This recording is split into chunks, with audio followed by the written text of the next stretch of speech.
Well, welcome back, everybody, to This is Beacon. This is Brooke. This is Ruben. This is Brianna. And who will be joining us when he is off the phone is Brandon. So if you see him in one clip, or not now, and then we blink and you see him back in the clip, that's why. Because as you guys know, here at I Am Beacon, we all wear multiple hats. And so, we support each other when and where, and we make it happen. And we kind of do make magic sometimes, you know? Mm-hmm. Yeah, but what we're going to do is, as we do every year, we're just going to come to the close of the year, do a quick little wrap up of all things I Am Beacon, what we're most proud about, give you some insight to the work that we've done in the past year, and then as we look ahead, what the team here, what we're most looking forward to. So without further ado, dum dum dum dum. Ooh. Oh, all right. So there goes the drum roll that we were looking for. Excuse me. Whoa. We were looking for that drum roll like 5 episodes ago. I'm telling you, not for nothing. Stick around because, you never know. We are constantly learning, growing, expanding, and there we go. I'll tell you one thing I don't like about getting older. Time feels like it flies. I'm saying, you think so? Yeah, you're talking about, we're about to talk about our whole year wrap up. It's already December. I like how I got to say, ago. you guys know what we do here because we did it last year. Yeah. And it felt like we just did that a couple months ago.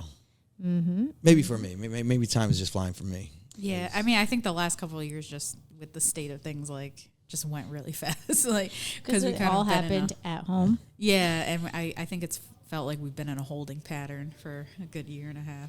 Are we out of COVID? No. Nah. No. Where have you been? No.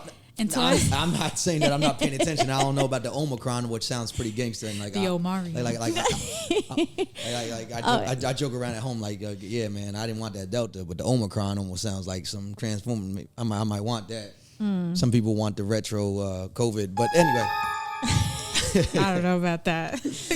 No, not that we're out of it. I know we're not out of it. I pay attention to the news, but I was just saying, all right. I think, on a scale where I think we're just kind of in between, but until I see a corporate office rollout that really is, because they're not going to put themselves on the line, right? So until I see them really be come on in, I'm not going to count us out just yet. Yeah, I can't tell you how many times I've gotten that email that says, I know we said we would return to work at this I just got time, one today. but we're going to go ahead and continue to pause. So, yeah, I mean, we're in a really weird holding pattern. And,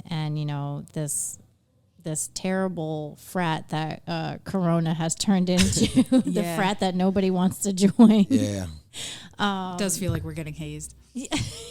Yes, absolutely. So, I think we're in this holding pattern, but new normal, to me, I just think it just continues to evolve.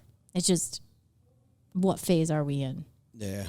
Right. The other thing for me, particularly when it comes to coronavirus and just where the state of the country is, have you noticed that each season it's the map, the when it highlights when it's where it's getting worse, the areas that it's getting worse, it just keeps flip-flopping. Right. It's the for us in the colder months, now you see all the north, because now folks are inside. Yeah. You see the big uptick. And then you look at the warmer climates where people can still be outside. They've subsided. Right. But then when it gets into the summertime where we go out and we have decent weather and they're constantly indoors because of the air conditioned environment, then they get the uptick. So I just, a little pattern that I've noticed. Yeah, definitely. And I've noticed people will opt for the outdoor if they have the option. So that definitely, just off of that decision alone, cuts down on numbers and exposure. Yeah. So maybe what we need to all do is just become snowbirds. No more going into the office. Just create different pods all over the country so we can continue to be outside. That would be fun. But yeah, so I don't know. I don't know what the future holds in terms of the country and getting back to the new norm here, but we have definitely adjusted here at I Am Beacon and continue to grow, expand, pivot. So let's go through some of the things that we did this year. What are some of the things that you guys are most excited about or proud of that we were able to accomplish this year despite all the challenges? Yeah, and I would have to say just starting from the beginning, when we talked about bringing more people within into I Am Beacon, when we opened up with membership to try and have people bring in their ideas and expand on as far as, you know how we always talk about, we might have certain titles that we claim that we have within the organization, but we're all the baseline janitors, we're all the organizers. So and there's a lot of people that have been helping us out through years. So I'm kind of excited about how we opened up membership and how we're not letting it grow outside the pace of something that we can't, that doesn't get out of our grow too fast for us. Yeah, and for those of you who aren't super familiar with I Am Beacon, we have been around since 2012. 2012, officially incorporated. Officially incorporated, right? So just think all the way back there, and this being our very first year where we opened up those doors. And anyone who's done any type of grassroots work and or just a startup in general, you know what it's like to start a business, to get things off the ground. It's just a lot of light work. It's a lot of foundational building.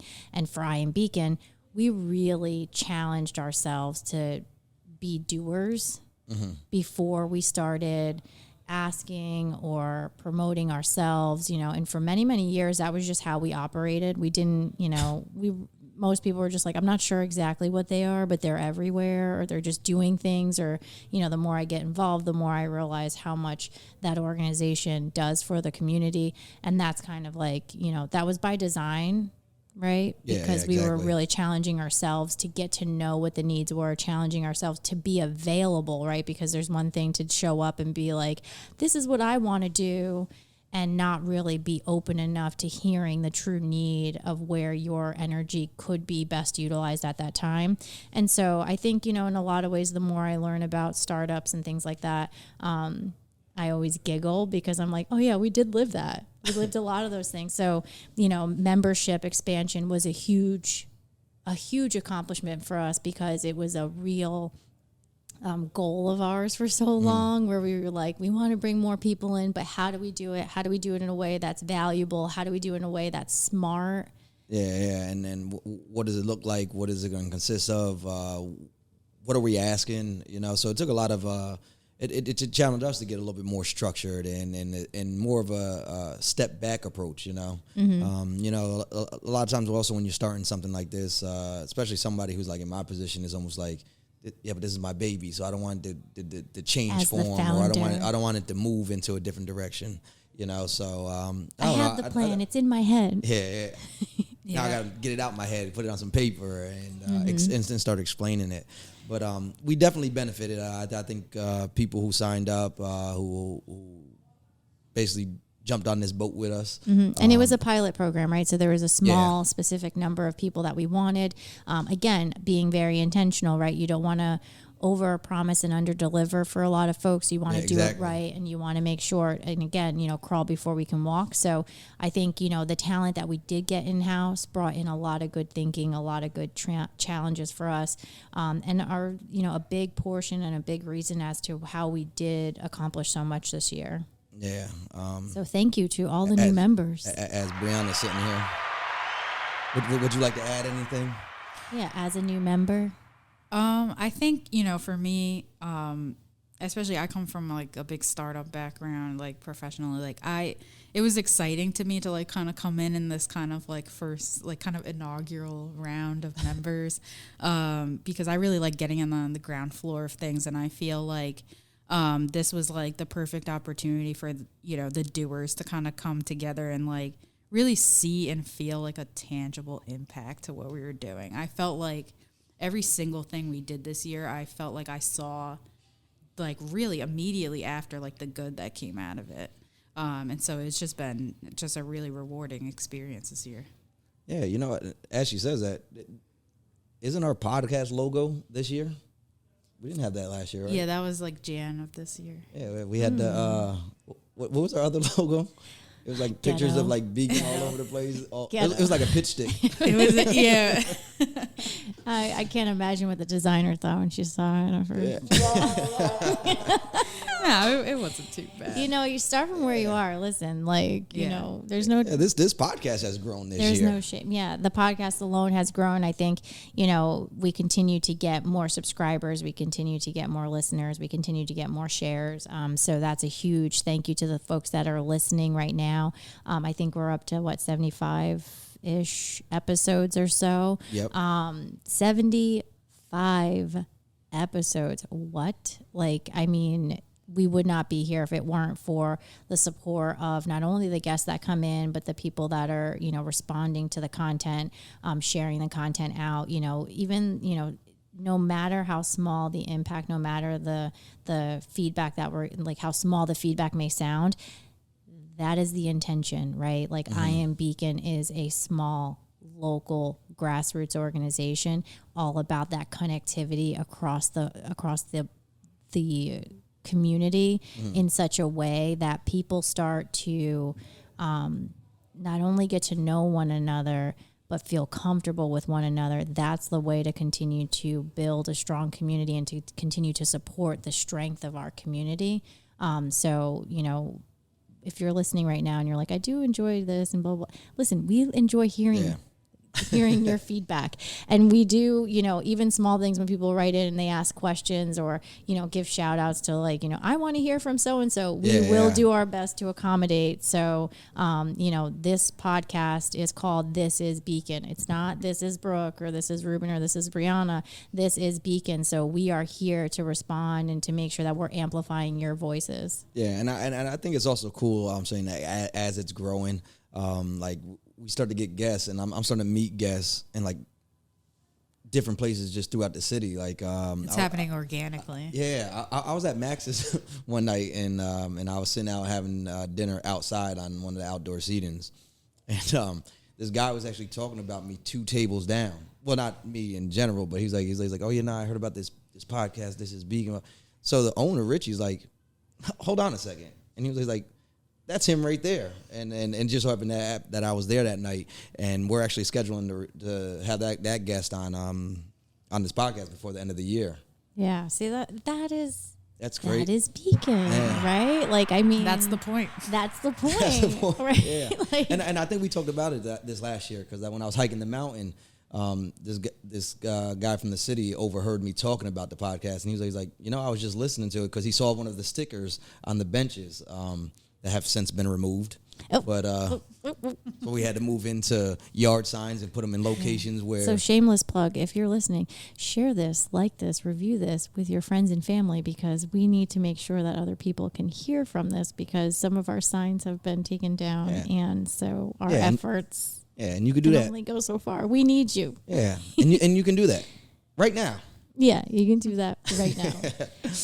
But yeah, I think in a lot of ways, I mean, for me personally, it's one thing to amplify the voices, but honestly, like just the amazing conversations we've had in this room, and we can talk about why, you know, this room, I'm saying, it's just really special to like, even people that I thought I knew, you get to know them a little bit more, or you get to hear a little bit more about their upbringing, or, the schools that they went to. Like, I mean, how many people came through that came from South Avenue, and like, you know, the South Avenue pride is real. So just that kind of in-depth conversation that we've been able to have. I mean, we have laughed in this room. I was just about to say that. Like, I have laughed in this room, cried in this room, like real genuine like conversations. Yeah. And I think I'm a better person because of some of the stories that I've heard. Yeah. And I'll tell you sometimes, because, you know, because I re-listen to them too, because like I get a different feeling from obviously from recording it and then listen back to it. And like sometimes I be like dying. Like there's a couple episodes that I'm laughing again in the car, like I wasn't there laughing the first at time. his own jokes. Well, it's starting to get a little warm in here. He's like, that was funny. Okay, Brianna. He was like, why didn't they laugh at that one? That was great. Is that a sticker on your shirt? Oh. I had my swipe card still on me, and I took the card off, but the Post-it note must have stayed on my shirt. I was like, who's ripping out a Post-it note from their shirt right now? First of all, Marco don't ever got the heat on in here, so I come prepared. I know. Today They must have had some people coming through or something. Yeah, and that's the other reason why I said particularly in this room, because these are our final weeks that we're going to be recording here at the Hudson Valley Food Hall, which, you know, so amazing to be able to record here. So grateful to Marco for allowing us to utilize this space, and again, speaks to the heart of the city, right? Like, you know, just having business owners being willing to, like, you know, raise their hand and help out, you know, a nonprofit like us.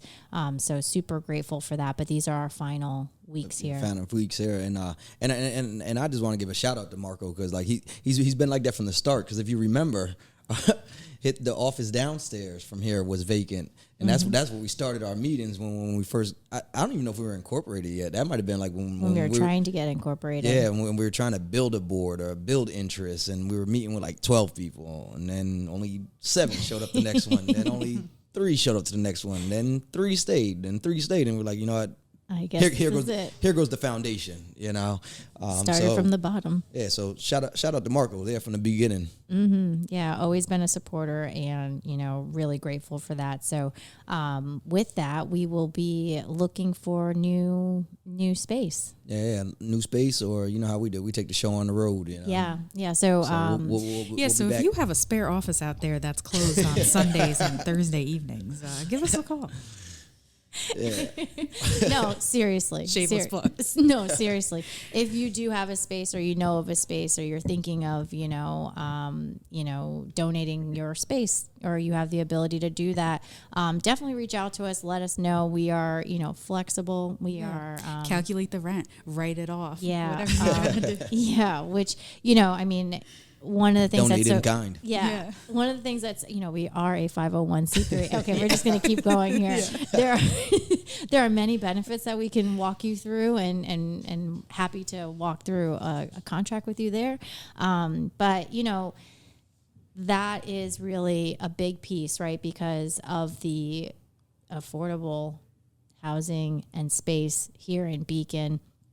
As a nonprofit, as a local nonprofit, every time we spend $1, we've got to weigh that against all the other things we can be spending that dollar on. And so it may look like we're scrappy, but yeah, we're scrappy by design, because we're so committed to making sure that our impact is as great as it possibly can be. So we, you know, and as we are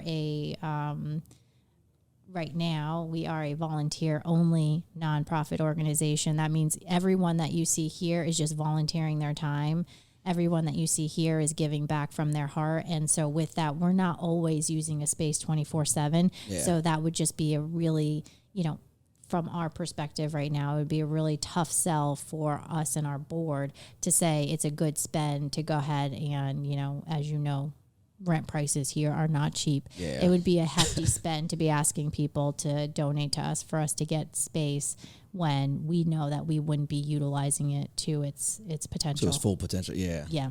You know, until we learn on what we're doing wrong. Yeah. Yeah. I mean, and that's a big thing, right? So like, and when we talk about what we're looking ahead, you know, that's what we'll be doing, right? Is making sure that we can be more strategic and figuring out what that looks like for us. So that, you know, nobody wants to be scrappy forever. Yeah. So some other things that we're proud of this year.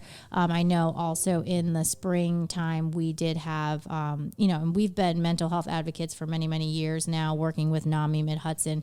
I'm thinking all the way back to almost the very beginning with our ribbon campaign up and down Main Street, you know, and again, crawl before you can walk, do what you can from where you are. And I remember just working with the woman at the time, Tina Lee, and getting that proclamation for Beacon, and how big that was, and how appreciative she was for Beacon to join in that conversation way back when.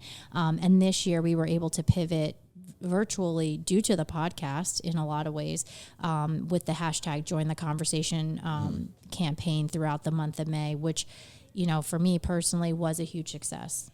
Yeah, no, I think it was a success, and I'm just grateful that we've been growing as an organization and had the podcast as a platform, because in 2019, if some people remember, we did the Rock Out for Mental Health down at Riverfront, and I thought that was a huge success. So if we could have kept that momentum going, but obviously 2020, there was no outdoors events. 2021, we were even still doing some of our events virtual. So looking forward, that'd be another thing that we'd be looking at. But it was great to be able to say, like, yo, you know what? Even though we couldn't do that, well, we can do this. And I think the hashtag join the conversation went well. We had some great conversations with people in that space in the month of May, by design of releasing all episodes that related to mental health in one way or another.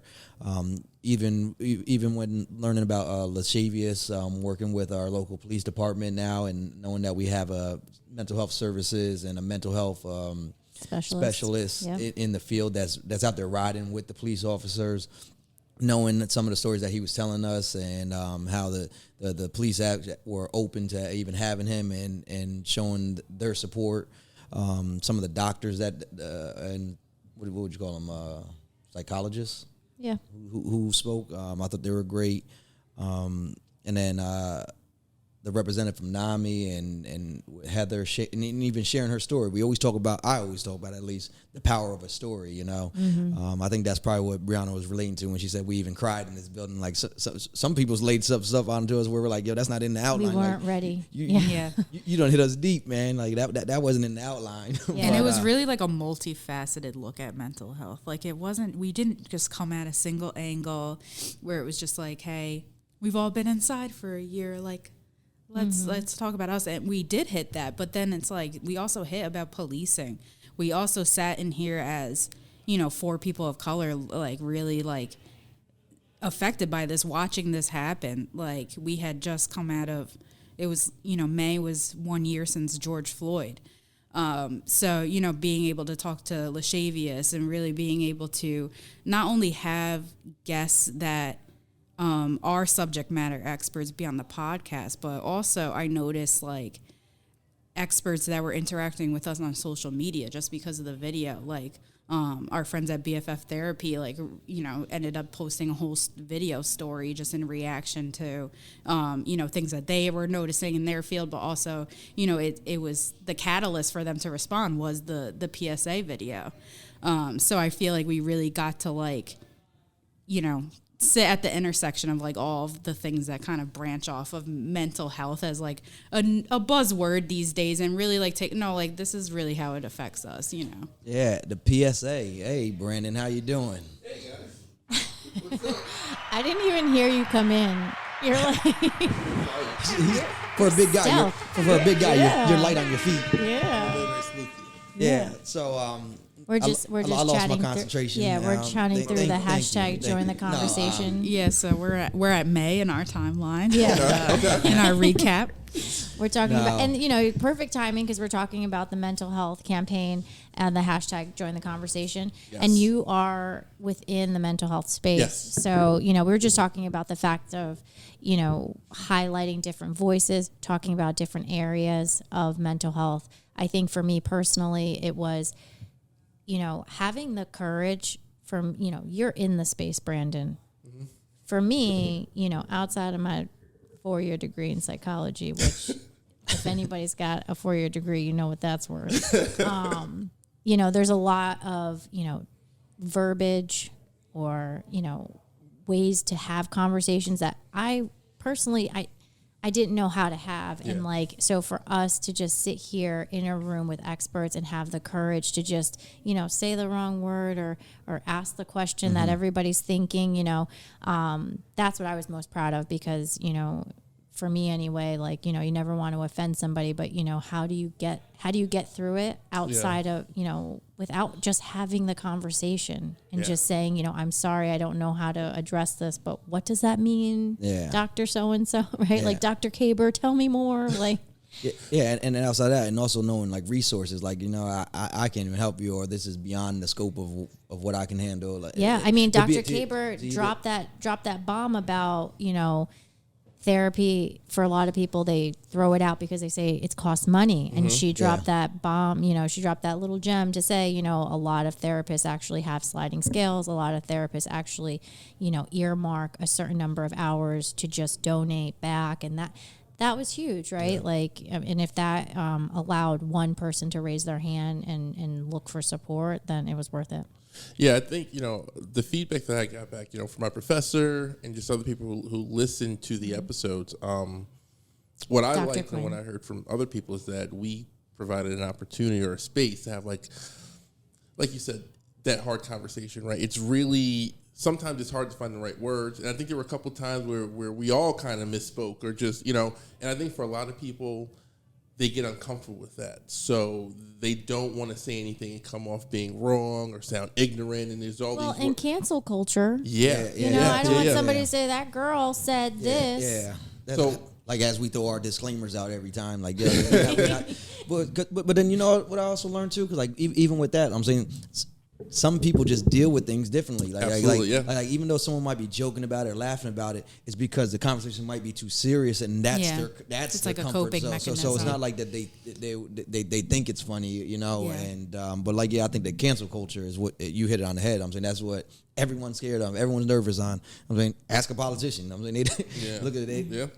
But I think the best thing that we did was being the proxy. Like, we asked the questions. Yep. Like, when you speak about or inquire about mental health, especially in your own circle or like in people that know you, there's a bias there and there's a vulnerability in admitting that you need help with something. And while it should be looked at the same as, I got a bad knee and I need to, do some physical therapy and get right.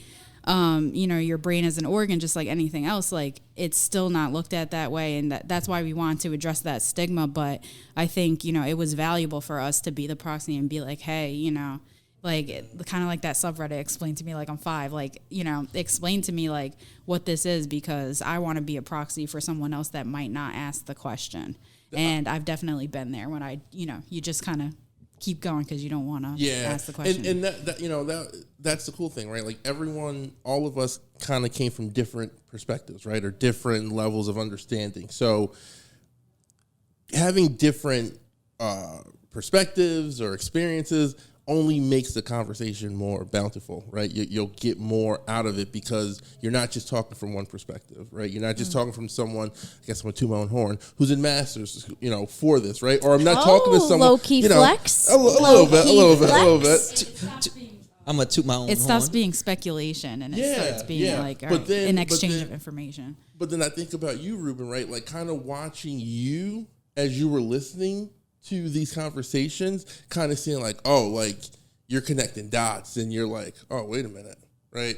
Oh, this makes sense, or this happened to me and this is why. Like, and I can only imagine people listening or having those same kind of revelations, you know what I mean? Mm-hmm. And that's where it starts. That's where that awareness comes in and really kind of is like, okay, I might not have really been into therapy, but I can now see that like the things that have happened to me impact me now. Even the littlest thing, right, that we might kind of overlook. We might just say, hey, we got through that out. We got through it unscathed, but we don't really know that underlay of what happened. Yeah, you know what I mean? Like identifying trauma, because sometimes you go years and you don't even realize that you have it. Yeah, until it just comes out. And I mean, listen, these last 20 months, we went through a global traumatic event, right? Speak on it. We went through something that leveled the playing field for everybody.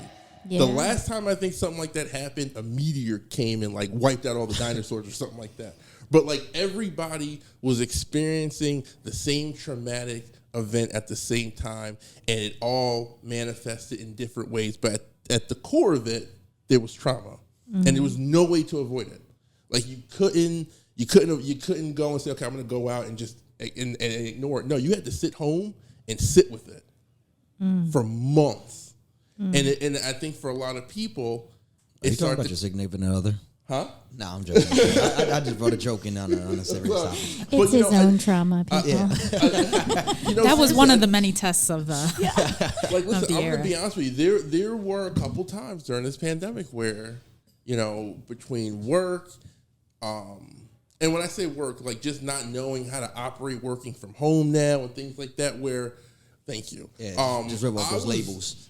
I was ready to just say, I want to quit my job. Like, I'm done. You know what I mean? And, like, I think a lot of people... I actually said it and didn't have to go to work anymore.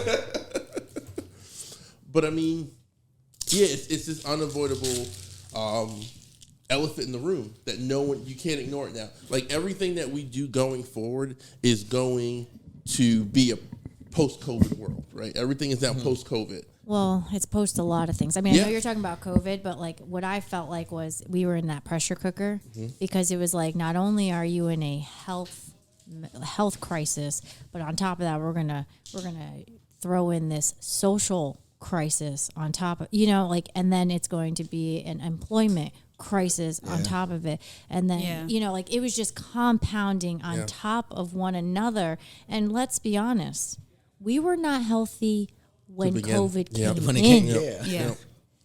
Yep. This pandemic, it exposed a lot of weaknesses, both in individuals, in the infrastructures, and the things that we rely on. Like, I think a lot of the collective as a whole. Yeah. And I really feel like now we're at this point where it's like, I do feel like prior to COVID, there was this kind of like, I always thought it was kind of trendy that everybody was like, all mental health this and mental health that. It almost felt like a buzzword. Like, yo, I just need to say it if I want to be like cool or whatnot. Yeah. But then things got real. And it was like, no, it stopped being a woke quality and started being like a necessity. Yep. And now it's like, no, like this is at the forefront now. Yeah. Like everything is like everyone I think has more of an understanding. It sucks that it had to take this sort of thing to happen. Yeah, but let me ask you guys, I definitely feel like people are more comfortable talking about it. It's just my personal take on it is that people are more willing to talk about it, to say, you need to go see someone. I have not felt a lot of the pride or wherewithal or whatever for folks to come forward and say, I am in this you know what I mean? I have found that everybody has become a mini therapist. You know what I mean? Like, and Oh no, I raised my hand. I know it's not. that has been. If you guys talk to Hannah, But I mean, because I do think, like, as we look ahead, right? Like, that's going to be the next phase, right? Because phase one, let's have the dialogue, right? Like, okay, what is this thing? Let's really start to, But phase two, I mean, there's a lot of like, he or she or they or over there, like I accept you, that the person living with a mental illness, but when it comes to me personally, I'm not raising my own hand to find my own support, to do my own work. And I think that will be the next way. That's been my experience of it. Well, because I lead with, I've been in therapy for many years now, but I lead with my own thing, knowing that this is where I just happen to be on the journey. Yeah. Not because I got woke overnight, but because I walked the journey and I found that support on my own, and it kind of comes at that point. Yeah. So like, I think for folks that are listening, I would say, like, if the only thing you've done is just educated yourself, you've done your part, but don't forget to check in to know where you are on that journey. And when you're ready, remember we have those resources listed for you to raise your hand. Because I think, the worst thing to get is advice from someone who's not a professional. Yeah. And usually that person. And the biggest benefit of therapy is talking to someone without that bias. If you have a friend who you go to and you consider them your therapist, stop. Well, that's why I talk to myself, because I need expert advice. So. I would stop that too, but but yeah, like I would stop that too. I would. You need some sort of objective, Hey, he's got a master's degree. Thank you. He's not speaking to you as a friend. He's speaking to you as a professional. I'd have a master's too if somebody else was willing to pay for it.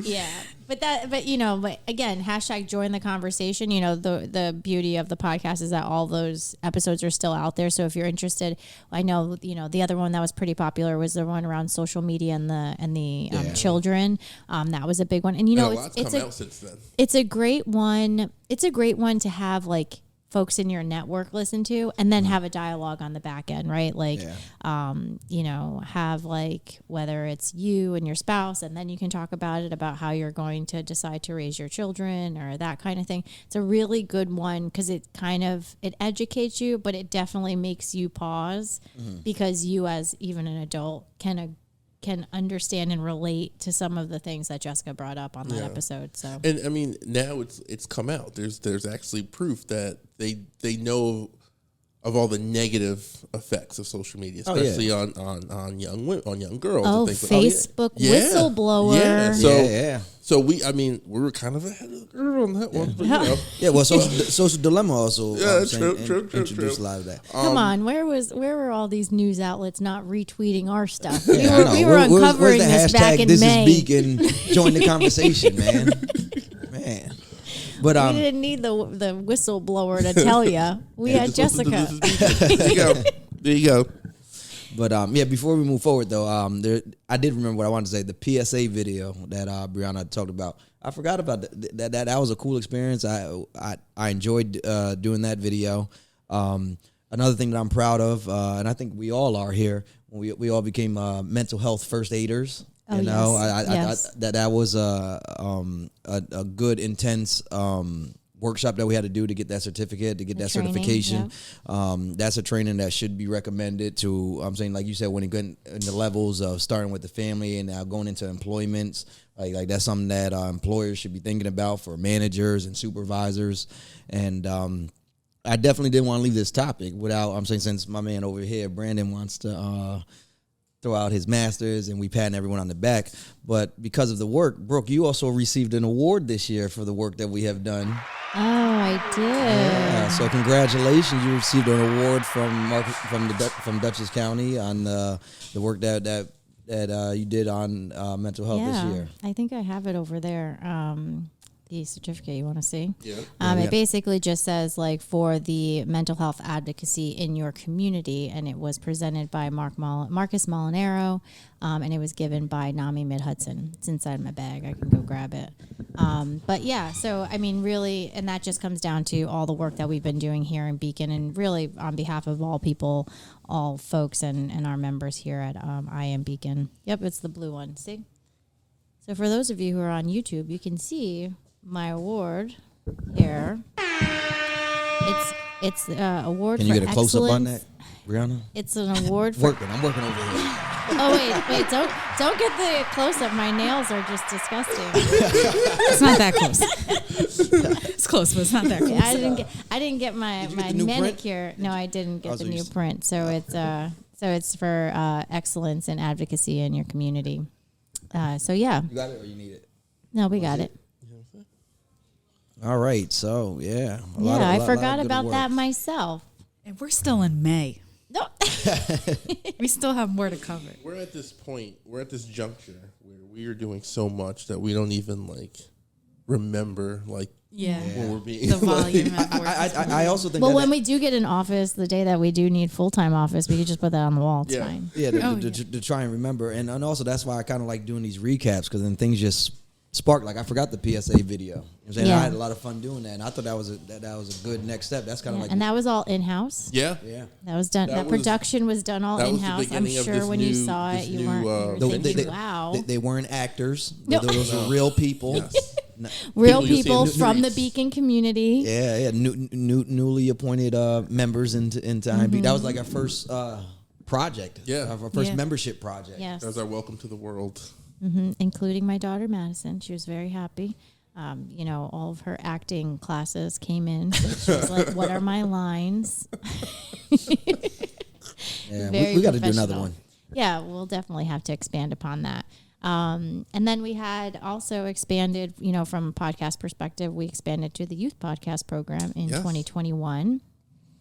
Led by Brandon's efforts in collaboration with the Howland Library.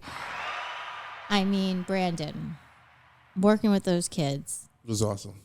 I thought it was so cool.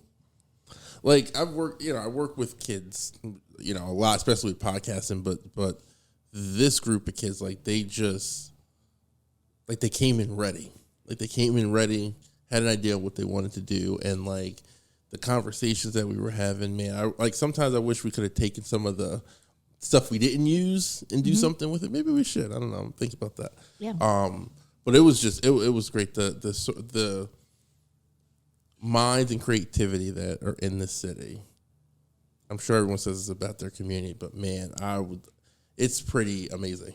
It's pretty amazing. And like you said, we did it with the Beacon Library. This is something we've been trying to do for a while. It just happened to be that this was the opportunity to do it. You know what's so amazing is that when you think about what podcasting can do, right? It can go in any different direction, right? And we heard from the kids how they would utilize, the skills that they now have moving forward in different areas, whether it's gaming or maybe a YouTube channel, whatever the way they want to leverage it.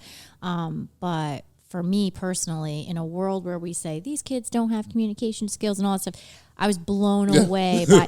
No, they can communicate when you ask them and you want to hear from them. Yeah. They are very clear. They are very articulate. Yeah. They were able to, grab the mic and run with it, which I found like truly blew me away. Yeah. And even the small discussions that we had with them, like when they were just bantering back and forth with each other, I'm like, okay. Like, remember I said, what's an open or a closed conversation? They were like, yeah, we know all that. I was like, okay. I've stopped when it comes to promoting the podcast program. Like, I stopped emphasizing on the we're going to teach communication skills. Cause it's these kids are, we're going to give them practice. Good. They're good. It's just that they're engaged at this point. Exactly. And that's been the other thing too, working with these youngsters is that we really as adults need to stop thinking as adults all the time when it comes to working with young people and try, if we can, I know it's hard, but try to remember what it was like to be in their shoes. Like we all were. Yeah. I wasn't there too long ago, so I still remember. I haven't had that. I don't think I can relate. See, you know what I mean? Well, yeah, I mean, you were like a superhero in high school. I mean, you were like, well, can't relate to what? I can't relate to their upbringing, No, the upbringing is different, but I think the experience of being a young person is still the same, right? You're still in a world where no one listens to anything you say. No one really takes what you say with it. You know what I mean? People are telling you what to do, telling you how to live your life, telling you how to dress, telling you when to wake up, telling you when to go here, go there. Yeah, right? see, that's what I can't relate to. Oh. I'm like, I was a latchkey kid by a long shot. Okay. Yeah. And I think I'm leaning towards Brooke's way. We'll probably get into it when we get in later in the year. Where are we at? We're only in June, July. June. Next mental health month is going to be my upbringing. No, I still don't relate.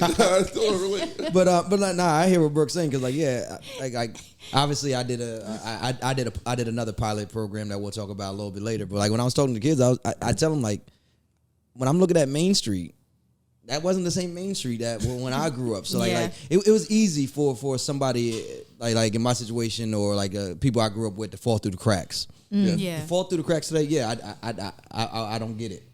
To an extent, I do get it because I understand the barriers that come, and I know how it can happen, and I know how that type of how some things attract. I know how negative stuff attracts youth.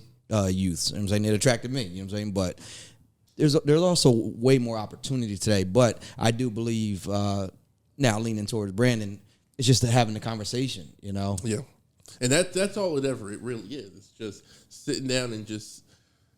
And not even like a sit down, but expanding their mind. There's so much I want to say right now, but I'll wait till we get to November before Brianna starts giving me crickets. She's we're still. She started giving me. No. I think it just speaks to the volume of what we're doing. Is that that we're not just all right, yeah, we did 3 things this year. Let's wrap it up. Really, truly, and and to your point, Brandon, too. I think it's hard coming up today too because it's the visibility is so high. My oldest nephew just turned 13, and I was we were on FaceTime. I was like, I feel bad for you. They know where you're at all the time. There is no tell your mom I'm sleeping over your house. You tell my mom I'm sleeping. No, they got Life 360 and they know that you are 3 blocks away, So I think they have to go to a further length to prove themselves and prove themselves as trustworthy. We proved ourselves as trustworthy parents because we showed up at the house when we were supposed to show up at the house, and there was a mutual assumption that You were we were where you doing what said we you- said we yeah. were doing, you know? Yeah. You really were at the movies. Yeah. Yeah, I'm not gonna get into it too much, but I say it a lot. I'm saying I'm glad that these camera phones and social media wasn't around. Oh, I'm saying when I was in high school and right out of high school. But getting back to the podcast, as you guys see, I got my cheat sheet. So if you guys, what I did like. Where did that come from? This paper. First he had It came from my pocket So- planner. He always has Old one of them. school.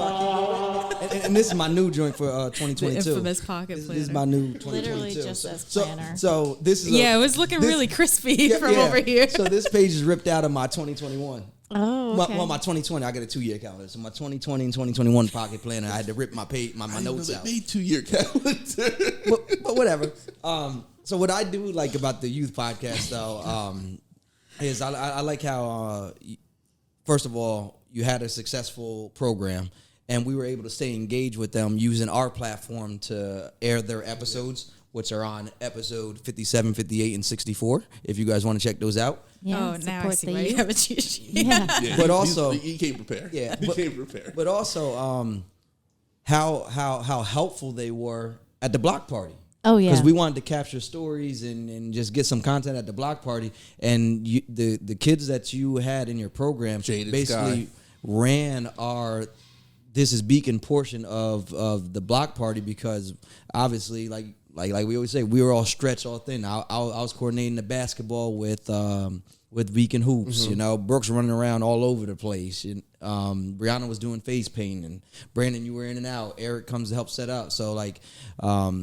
they were instrumental in helping and a need that we need. You know, and they they ran ran- it like champs. Yeah, they ran Yeah. that booth all day, all day. Like they stayed up until like we were done. And like I told them they didn't have to Right. get the interviews, and then you can go. They stayed at the booth. They went and checked. You know, they went and spoke. You know, they went to all the other vendors and kind of checked in. But they stayed at the booth. They talked to people as they came by. They were asking questions. Like they were like battle They were ready. good. Yeah. And I was just like, man. So that just goes to show that they like not only did they feel comfortable doing all that, but they had the skills to run the board and everything. Yeah. Like Yep. just seeing them like, oh no, you just flip the switch, do this other thing. Yeah. Oh, sit down, listen. I want you to hear what I just recorded. And what? we're still relying on Brandon to show up. Brandon can't make it. All right, no recording No today. pod today. No podcast today. So Brandon, when you Although update your Brianna- team up, then I know when that we can start. Although I have to say, Brandon, Brianna is on the I ones know. and twos Yeah. with No. the Who, me? soundboard. Ooh. She's killing it. She's killing it. Yeah, and you know, in all things just youth in general, we expanded into full-on youth programming this year. So having the podcast program and having that running around 2 sessions this year, that was amazing. Again, in collaboration with the Howland Library. So shout out to them for stepping up and collaborating on that approach for us. And we had received the Learn, Play, Create grant, which will help us to continue to expand in youth programming. Do you want to talk about some of those programs that we were able to do? Well, yeah, we'll definitely talk about the pop-up paint. Is that what we call it? Pop-up painting? Pop-up youth mural painting. Yes. Pop-up youth mural painting. Yeah.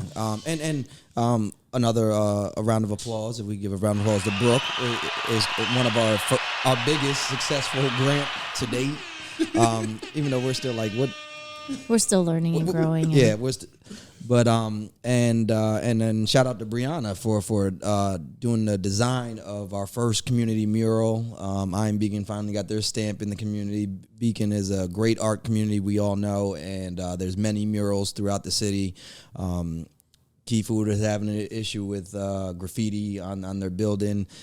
So we kind of got a location. Brianna was able to come up with design, and we were able to incorporate the youth in the community to help us turn a hope into a reality.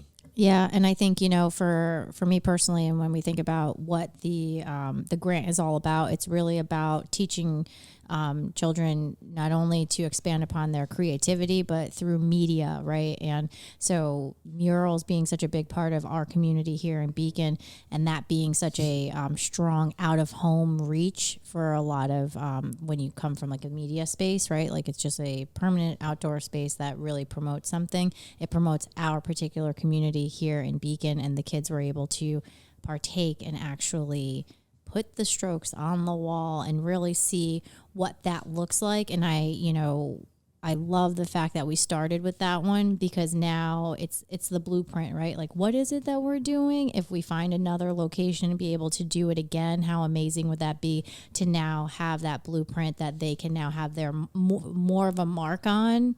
I'm looking at Brianna, like, giving them the space to like really, encourage more of the design aspect of it. Now they know how to build it, but what does it look like in the design phase? So, shout out to Dutchess County for that particular grant that allowed for that to happen for us. That's the first spend that we had when it comes to this grant, this $20,000 grant.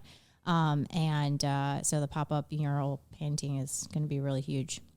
Yeah. I remember when we were sitting out there, getting everything going. We were like getting the pod. I remember just sitting there and just like, man, like we talked about it. Like I think I was here for the first discussion of this. I don't know, maybe I wasn't, but it seemed like there was a discussion one weekend. The next weekend it was like, okay, we have a location, we have this. And then I felt like by the third weekend, like I was sitting outside with you guys. Oh no. Yeah, nah. Brianna's dying in the corner. You guys can't even see her. She's dying. It was just like, man, this is like... I'm not going to... I think I kind of know what he's saying. I'm saying dying. We'll definitely get Brianna's... It happened quick once it started to happen. Huh? She's got the giggles. It happened quick once we started, but I think like... I have to say this was definitely a process for me, like to grow. I know everyone at home is probably like, what is so funny? I struggled with this. That's what's so funny. I struggled a lot. It took, I think, because I've never done anything of that scale before. I was really, talk about mental health. I was really in my head about this design. And I think I drew and redrew, like, I don't know how many Procreate files I have in my iPad of like me trying to get this mural together. Yeah, I just want to say shout out to Brooke, because like, yeah, Brandon. So I guess it when it happened, it did happen fast, but the conversation was a little bit longer, because I remember when Brianna was saying that she wanted to, like she just had a interest in doing something like this. So when I found a location, we've been talking about it for a while, but sometimes I like anything art, because I think artists have a great skill. So like that's where I kind of like fall back on, like if you present me something, oh man, that's cool. I like that. So like when she first presented me what it started out like, I was like, yeah, that's cool. It incorporates everything. And then I think Brooke interjected and was like, whoa, that's like let's dial back. Like, this is going to be a community mural. And then I think after hearing Brianna talk about like how she even came out with like the wording and changing the letter and wanting to make sure that kids of all age can do it, which we had some young kids out there outside the lines, but she also wanted to put some up there that on the back end where she was going to have to touch up. It wouldn't have ruined it too much. In the beginning, we had logos, we had designs, very we had detailed pictures. art. And now when I think about like... It would have never happened. Yeah, so... That quick. Because... Because then like once we got it dialed down. Sometimes Brooke be brookin', Yeah. Yeah. So yeah. And I was like, they were like, yeah. I was like, yeah.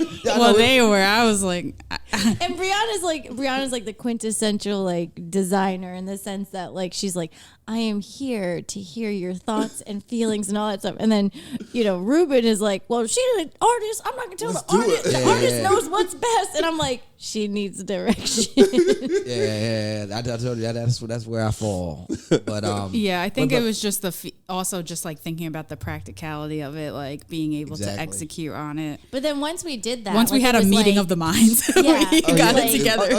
We got it together within 30 minutes. Yeah, like we had a text conversation, and we were like, we need to simplify. Like once Brooke was like, we can simplify. I was like, oh, we can. Okay, Yeah. cool, because I have Yeah. idea. And then I did a really quick and dirty lettering of it within 30 minutes. And since it's a Brooke, and Yeah. she was like, all right, let's draw this out.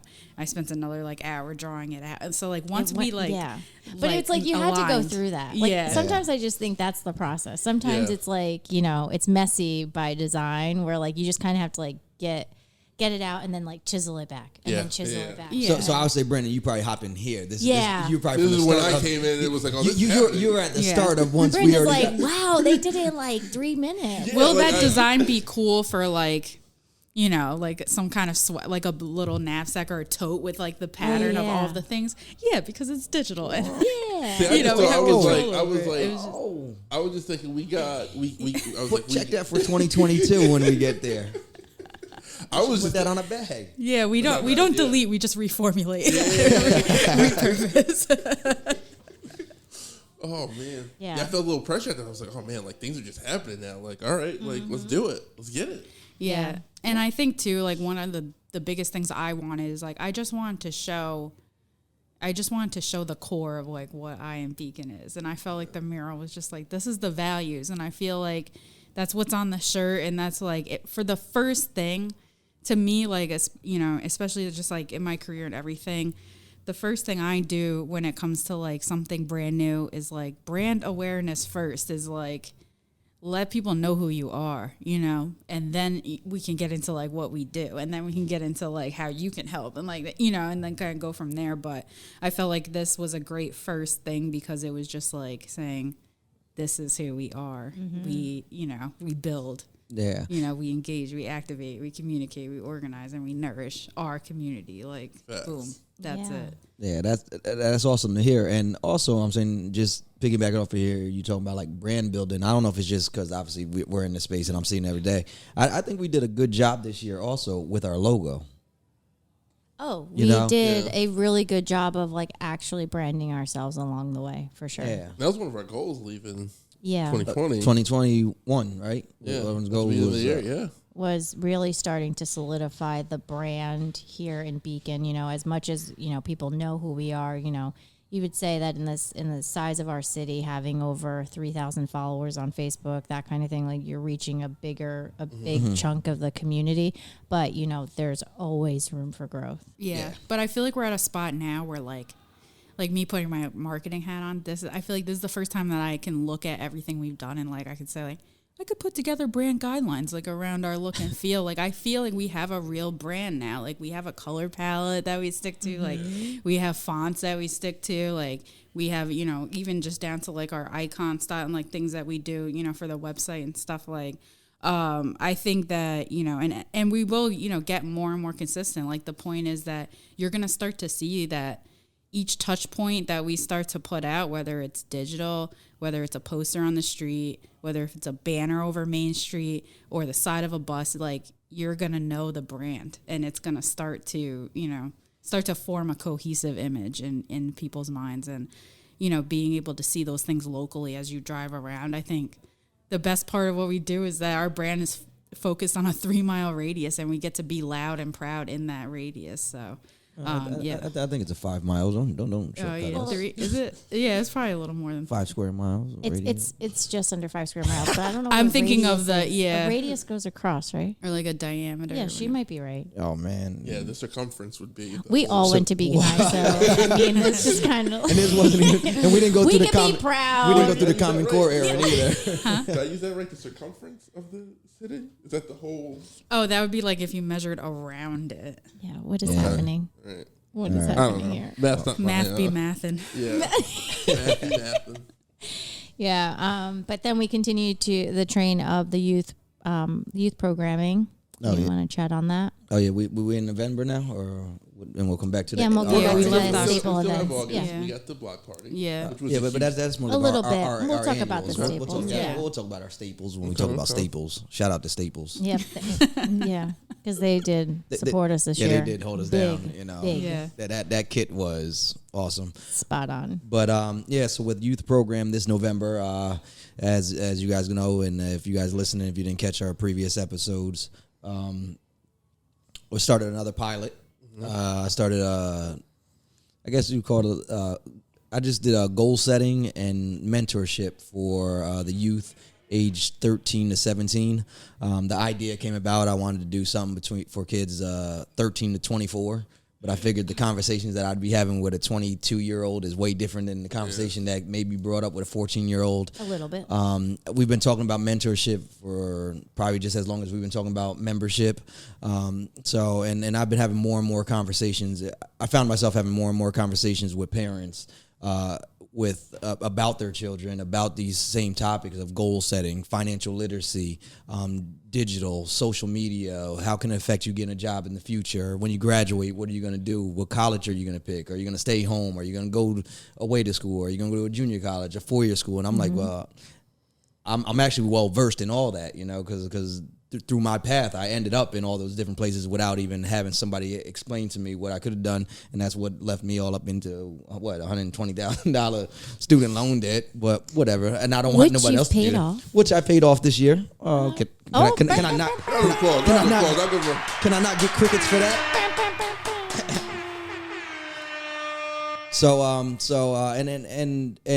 When you want to start a program, it's always like, oh, well, what's the best time and when can you do it? So I was like, you know what? I just looked at my schedule. I opened up my my other planner for 2020 and 2020.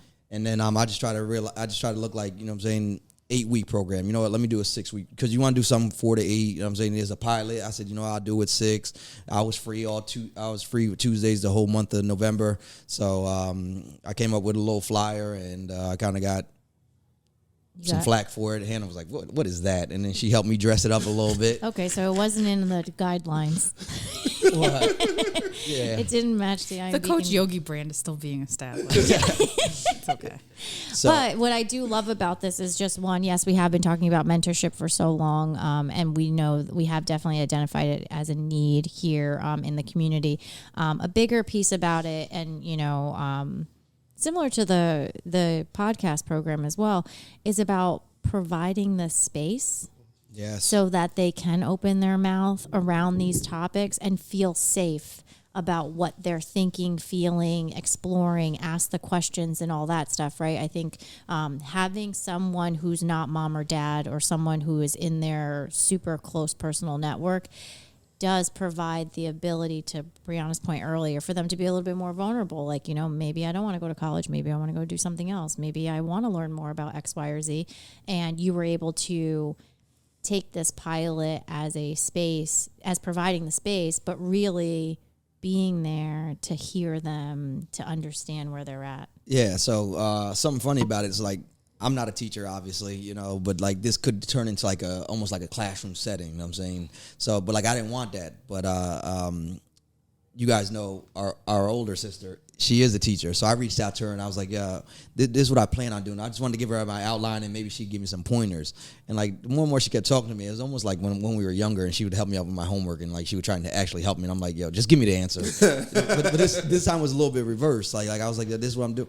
And then she kept coming from a teacher's perspective. Mm-hmm. And I was like, no, that's not what I want, because I want morally of the space of, no, this is them and we're going to create it. But she was able to help me on like things that I can start looking for and identify for if we're going to build this out for. But for the pilot, it was like back to what Brandon said. Like I just wanted a space just to start talking, just to start saying things to them, to see where they're at or how are they viewing things, and just saying like, well, did you ever think about this or did you ever think about that, But I also knew I need to have some type of structure. So I think the 6 week went well.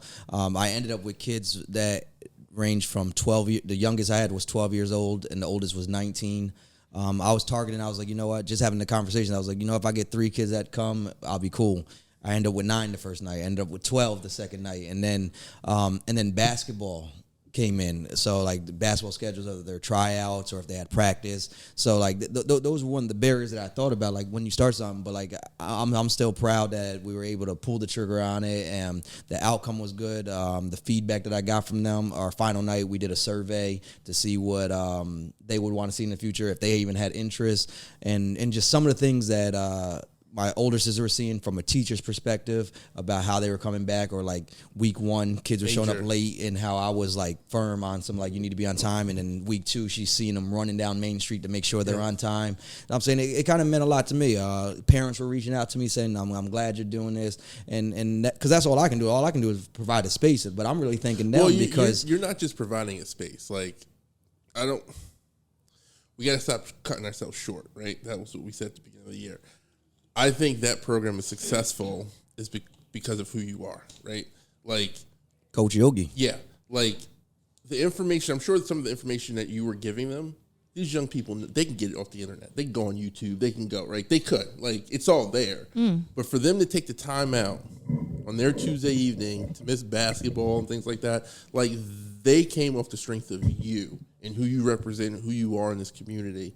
And like that, like, so I just want to say that, like, I just want to call a spade, because that was the first thing I saw when I came here that day, and I saw how everyone left and there were still people here, still trying to get like as much information. I was like, oh, that's because it's Yogi, like, because of who he is and who he represents. And, you know what I mean? Like, because you know, I didn't even put a time on it. I just said it's going to start at 6. So like in my mind, I was like, a quick hour, I can get them in and out. And then like as they were there, I was like, you know what? All right, I'll do an hour and a half. Yeah, the last night, I didn't leave here till 8:30. Wow. You know, like, and it was because like the one kid kept asking, he was like, are you sure? Like, can you keep doing this? And I'm like, well, that's the plan. I'm saying, but like, as the pilot, I also took it as, I need some learning to do. You know what I'm saying? So I was learning a lot from them. To have basketball as a challenge. Some of them were leaving basketball practice as soon as basketball and still making it here. You know what I'm saying? So that was just telling me stuff. And I also want to shout out the parents. The parents were helpful. The parents were letting me know, well, you know what, no, basketball is coming, so this group of kids, they're not going to make it. So, like, it had let me know what type of food I was. Because I'll tell you one thing about these boys. They eat. Do they? Yo, some of them, first of all, I see them eating before we would meet. And they're like, no, we are on a limited budget, like we were saying. And they're like, they're like, no, I'm still gonna eat. I'm still gonna eat tonight. Someone would bring food early and still eat by the end of an hour and a half. Food will always attract. Yes. You know. So when we talk about having to like be very prescriptive about our dollars, this is what we're talking about. And part of the pilot was to see the need of it. Like, we always talk about trying to provide that space, especially for particularly for young men, because we do the Live Your Dream conference with the girls, for the and girls, we feel like there's things out there that, because I'm saying right now it's a woman's world, power. I'm saying women are power right now, and respectfully so. Well, we're trying, but still that 73 cents on the dollar, but go ahead. Yeah. I know when people say it all the time, I'm like, really, we running like that? No. All right, but I'll leave that alone. Let's look at the scoreboard. So it was also like I just threw it out there. This wasn't but for young men of color too, especially. Yeah. Like, and this wasn't and this wasn't targeted for anything. I just put it out there. So like I did get one girl who signed up, but her mom was like, "Well, let me know if other girls sign up." Yeah, and that will That's be always a the part of barrier. the expansion, right? Yeah. And here's the other thing I will say, and the reason why I think of the success. Like, I mean, and you're right, Brandon. Like, give credit where credit's due. The success of this program is not, it is you, the person, but when they see you, they can see themselves, right? You are not this person that says, hey guys, I moved here a year ago. I grew up in a posh community. I come from this. No, you see those streets that you're playing? Those are the streets that I played in. You see that basketball court that you're playing on right now? That's the same basketball court that I played in. So there is something to be said when they look at you and say, oh, you went to South Avenue just like I did. That breaks down so many barriers that somebody else would have to overcome to connect to them, because it's so hard to find that connection point. And so when you're speaking so authentically to them that they can hear you better than they could hear somebody on YouTube or hear, someone, their teacher or whatever that is, because you literally have walked their path. Representation matters, and it does. We don't always get it on this scale where it's like someone in your neighborhood, setting an example. Like we search externally for that. We look at celebrity, we look at athletes and everything and people that we society holds in a high regard, but you know, to be able to speak to someone face to face and this person's genuine, this person has a lived experience that mirrors one that you could potentially have, that's rare. And I think, you know, especially with, you know, just young kids, like they don't always get that, and they're always in their phone and they're always looking at, you know, what rapper is doing what on Instagram, and it's like, hey, like this is a more practical look at, like, you know, like, yeah, we hope you blow up one day and you know you have all those things, but like look around you, look at what success looks like around you, because it's very subjective. Yeah, and just to, I guess, piggyback off that, what you're saying is making a lot of sense, and I definitely do relate to it, because what I also thought that made the timing now just even more perfect was a lot of these parents that I'm having these conversations with, like they're talking to me to their kids, and their kids are like juniors and seniors now, and like which wasn't done by design, but it's just like just so happy, like that's what the need was. God works in mysterious ways. They're the same kids that I coached when they were 5 and 7 years old. Yeah. You know, you're it's not a like, stranger. yeah, and like, so like even like for me to see them where they're at, it's almost like, oh, and that's what makes the whole Coach Yogi like just all sync. Like it wasn't done in design. Like, you know, I'm gonna start out as a Pop Warner coach, and when these kids are seniors, I'm gonna be the mentor to them. You know, because that'd be a sick plan. Because for a few years now, I'm saying when we've been talking about mentorships, I'm saying I started coaching just because that's the opportunity that was available to me. You know, like they were looking for coaches, and I graduated, and I came through the program, and I wanted to give back. You know, and I did see some kids that were coaching that are now in college or ready to graduate college, or some kids maybe had some bad experience in high school. And like when I was having conversations with like some teachers and stuff, and like they'd be like, oh, you know, this kid is doing A, B, and C, and I'm like, whoa, hold on, that's not even the same kid. But then I started to realize, like, you know what, Pop Warner, I kind of cut off with kids at like age, I think 11, you know. So and what I started to identify is their most crucial years, because that middle school into high school, right before that, it's kind of you know, and I kind of got that back when I went back to coaching Beacon Hoops, because Beacon Hoops I was with the older kids. You were my Beacon Hoops coach one year. See, and then we did good, right? Yeah, actually we did. I think we won that year. Yeah, we were second place or something. So and now we've recruited you here. see how it all comes. The full mentorship circle. continues. So it seemed like it was a good fit. So when I put it out there and I threw it out there, like I didn't even market it or promote it, you know, because also I was dealing with this same space that we're recording in. So you can only get with these tables and chairs, this place fills up quick. Shameless plug. If you're looking for space to donate elsewhere, these are ways that we will leverage that space. Absolutely. So like when like the second week when the 12 kids showed up, like they just kept coming through the door, and I don't even know, and it was word of mouth. Like the one kid was like, oh no, I'm going here, and it was like, oh, do you think I can come? Kids were seeing me like out on the street, and they're like, oh, you think I can come? You still got more space if I can come? And I'm like, wow. Yeah, like I'm not going to turn anybody away because I'm still trying to learn too, you know. Mm-hmm. But but I mean, I love that because it just speaks to the demand. The demand is there, right? These, you know, in a world where, you know, youth get such a bad rap, they don't want to do it. They don't. Now you've got kids saying, "Hey, you got something going on? Can I come?" And by the way, you got food. Yeah, they didn't even know about the food. Oh, the food was just on the back end. Yeah, you know what I'm saying. Number one, and number two, like when we talk about the youth in the community, I know we always pride the ones who like submit for our scholarship, but like the kids, like Beacon has some bright kids all around. Oh, so like those stigmas of kids ain't doing that. When you start talking to them, and it's also some onus on us. And here's the thing: the onus is on us to provide the opportunity.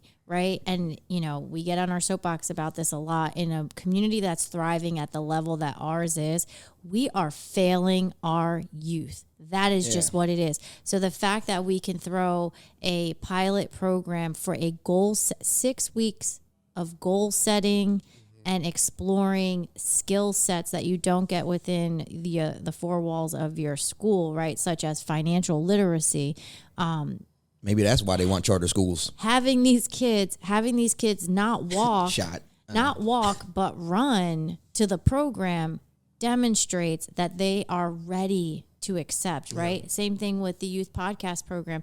The kids didn't come in like begrudgingly. They came in like, this is cool. How do I start using this equipment? Let's get this, so, it is up to us to really stand up for our kids and make sure that they have these programs available. And I Am Beacon is one that says, we see you and we're doing our best to get this programming up and running for you. Yeah. And once again, I always commend them, and the parents. Parents, 100%. 100%. Because they were so supportive of it. I got text messages of how much they're so appreciative of it, and then that's what probably meant the most to me. Not only that I pulled the trigger and did this pilot, that they were also at least instrumental in making sure that they were showing up, or at least letting me know if like something else came up, and I didn't feel like they were choosing me something over me. You know what I'm saying? Like I was a basketball player. You got to go to tryouts. Yeah. When the kids would see me, they'd be like, yo, I have to go to tryouts today. I'm not gonna make it tonight. Yo, the fact that you didn't even know that it's Tuesday and that now you are recognizing it, that's the win. Yeah. That's the point. Yeah. To have kudos. both the parent and the young person like excited to attend this. Yeah. That's hard. Mm-hmm. That's hard. That's hard to pull off.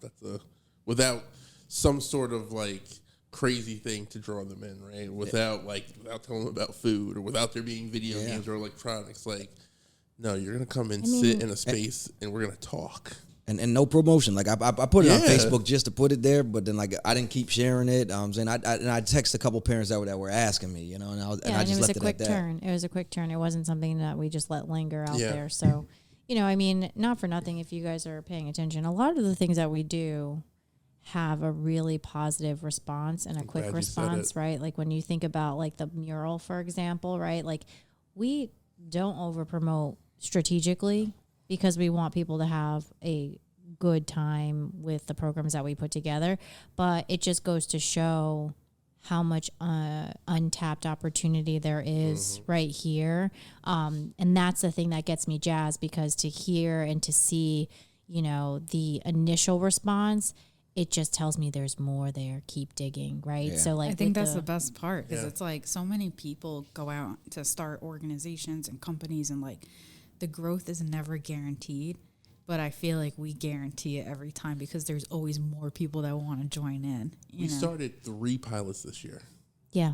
Like, we didn't come into the year saying this is, I don't remember. Maybe I missed that in the meeting, but Brandon's always missing all of them. He just shows up like, I didn't know that was happening. Like, it wasn't on the agenda.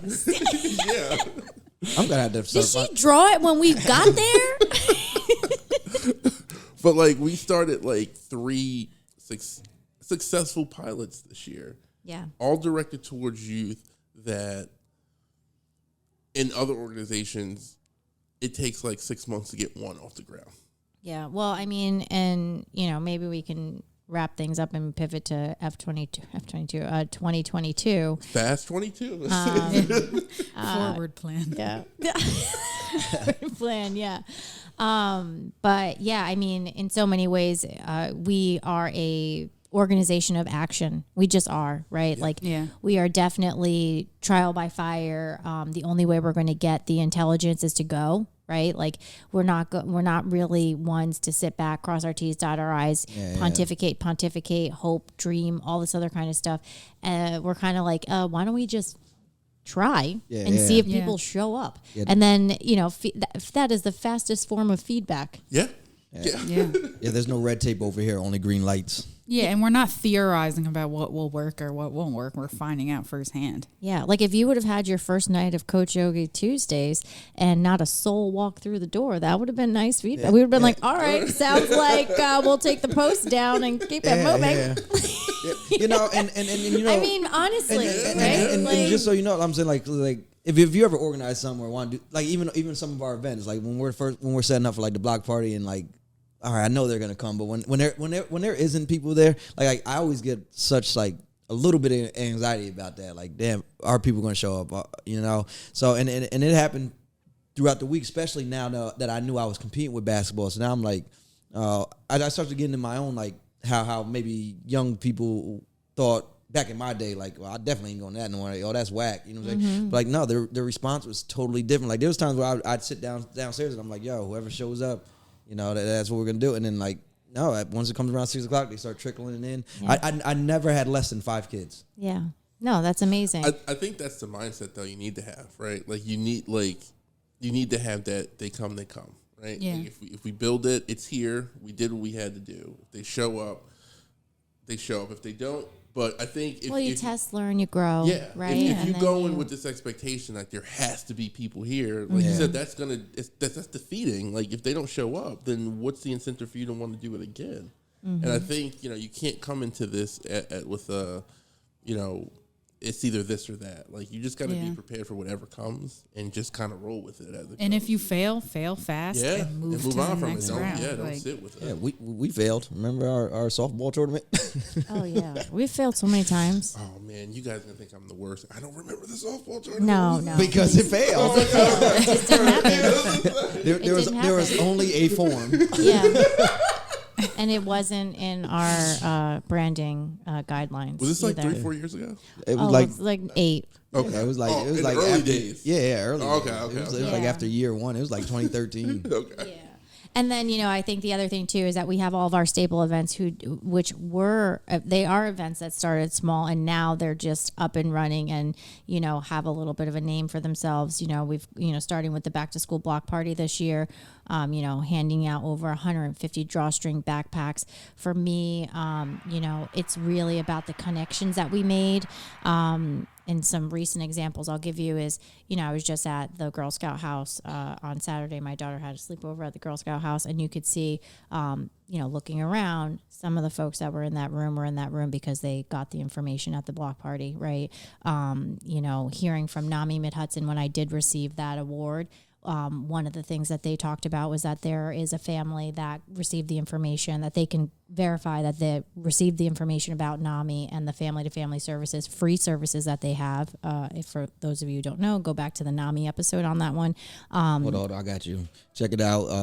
Our mental health episodes were from episode 42 to episode 50. Yeah, so check out the NAMI episode there. We do have families that connected with services through NAMI coming out of the information. And NAMI did not have a booth at the block party. NAMI just put information in the drawstring backpacks. So having families that actually looked at that paperwork amongst other services that were available within those bags, and now they are connected to services. And again, they eliminated the vulnerability from the equation by doing that. Like 100%. everyone gets it. Yep, So. everybody gets it. And that just, again, solidifies, their strategy and what we're doing, and the strategy is working. So the back to school block party was a huge success in terms of connecting families and youth with the services in the community, the events, the programs, because we do have a lot of great things that folks can engage with. But as we all know, back to school is extremely stressful. And how many parents are just, up to their eyeballs and all the things they have to do to get prepared for back to school, and which is why we intentionally put it in the middle of August, outside of that last few week rush, trying to get everything ready for going back to school.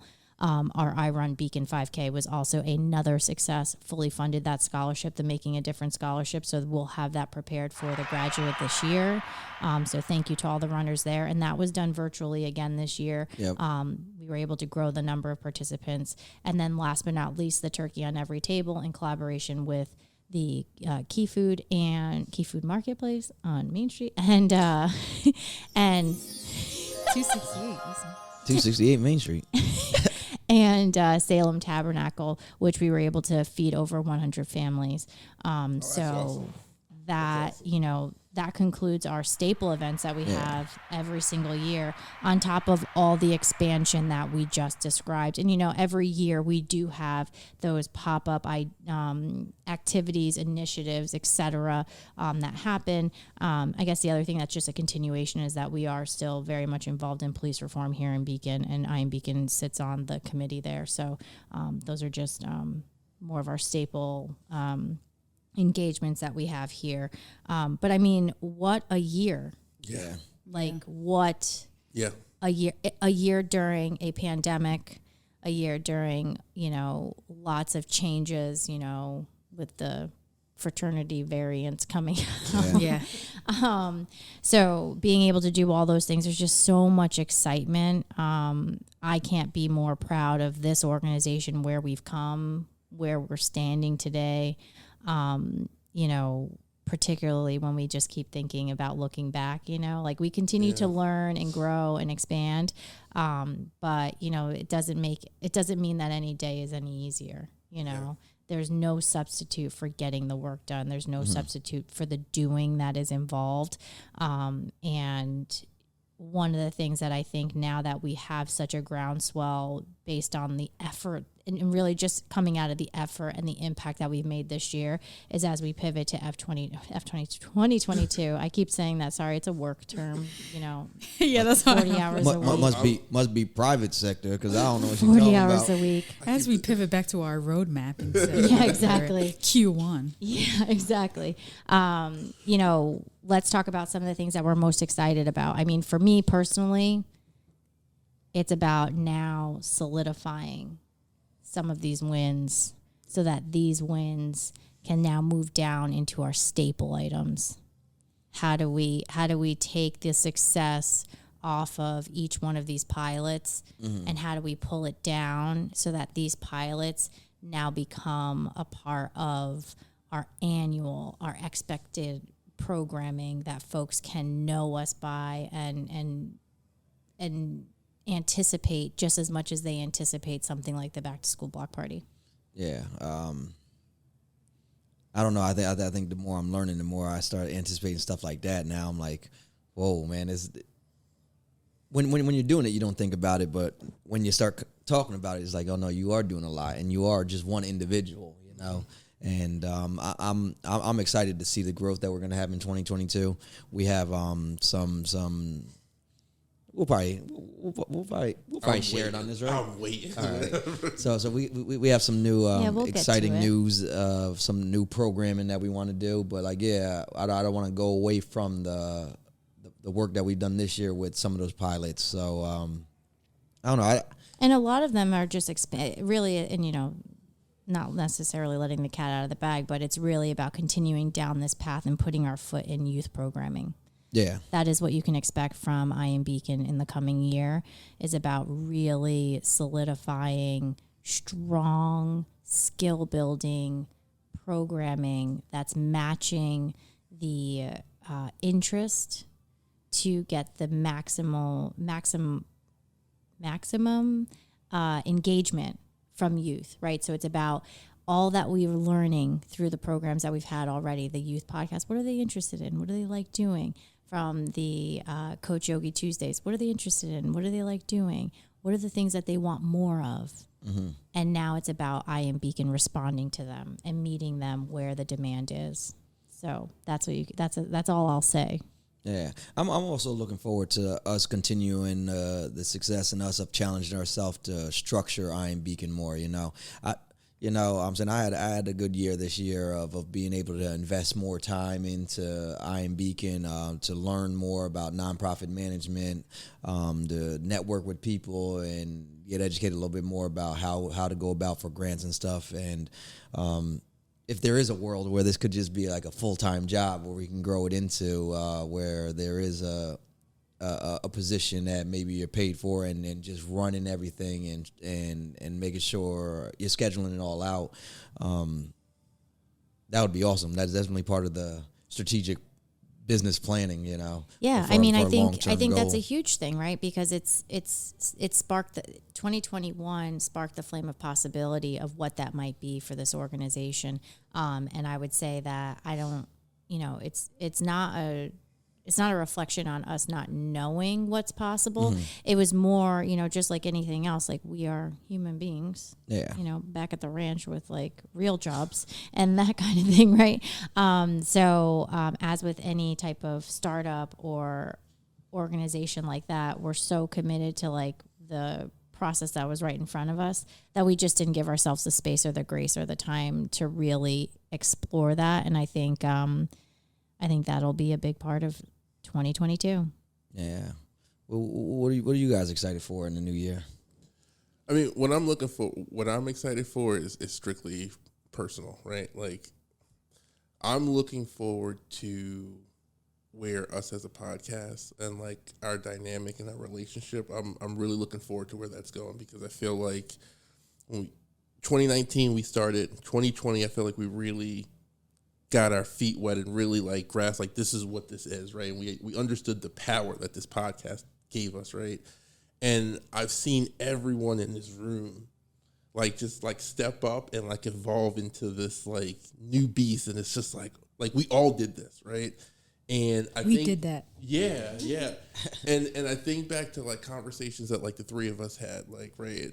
And, you know, when I was personally, you know, thinking about making some decisions to make some new ventures, and I sat and spoke with you guys gave me some really good information and some things to start out with. And I feel like since the more time I spend with all you guys, I just feel like it's just been so beneficial to me, like from a personal level and from a career level. Cause I feel like the things that like we talk about and like, the way you guys are, like I bring that with me, like especially in work, and it's been so successful for me. Like just taking that energy of what I Am Beacon is, and that like we're just gonna do. We're not gonna sit here and come up with theories. We're not gonna we want to do something. We think it's gonna benefit the community, so let's just do it. And like I've taken that with me, and it's been like I feel like I'm the proof that like what you guys do here at I Am Beacon, like anybody could do it. You just gotta have the will and like the heart to do it. You know what I mean? And I'm just looking forward to like what else I want to learn being around you guys. I'm looking forward to where this organization is going to go. The first 10 years was awesome. I can't even imagine what the next 10 years is going to look like. Yeah. You know, reflecting back on everything that we've done, we've been through, and how we've grown and we've taken on, you know, we've you know, I feel like we're a family. We've grown like this has been an awesome ride. I remember from the first time we had a meeting at your house to sitting here right now looking at you guys, just like we went from your living room to a studio. Yeah. And like that was the first chapter. Now we might be back in the living room. Then you know what? Then we do it. And we do it. And you know what? The podcast being homeless after our last day is the 19th. And you know what? Hashtag affordable housing. I'm not sweating it, because I know regardless of where we go, Oh, we're going to be us. And it's going to be this Be weekend. We're going to be... This pod is a resilient pod. Exactly. Mm-hmm. And, like, I'm looking forward to see what we do next. Yeah, you say we family. Brianna, when we were painting the wall, Brianna said, you still my brother. I mean, yeah, you guys are literally family to me. Like, I grew up with you guys. And, you know, I think I'm most excited for, like, to just keep going, honestly. Like, I feel like you guys gave me like a vote of confidence. I did my first, like, that was like my first video of that scale for the PSA. That was my first mural. Like, so, you know, I think you guys just kind of being like, just trusting me to like do it, you know, and not having that, you know, there is that layer of like hesitation that got stripped away because there's no red tape and, you know, or green lights. Yeah, just literally just green lights. And so I'm just like, all right, I'm going to try. Like, you know, I'll do this. And, you know, and you guys were always there for support. Like if we ever faltered and like, oh, I'm not sure.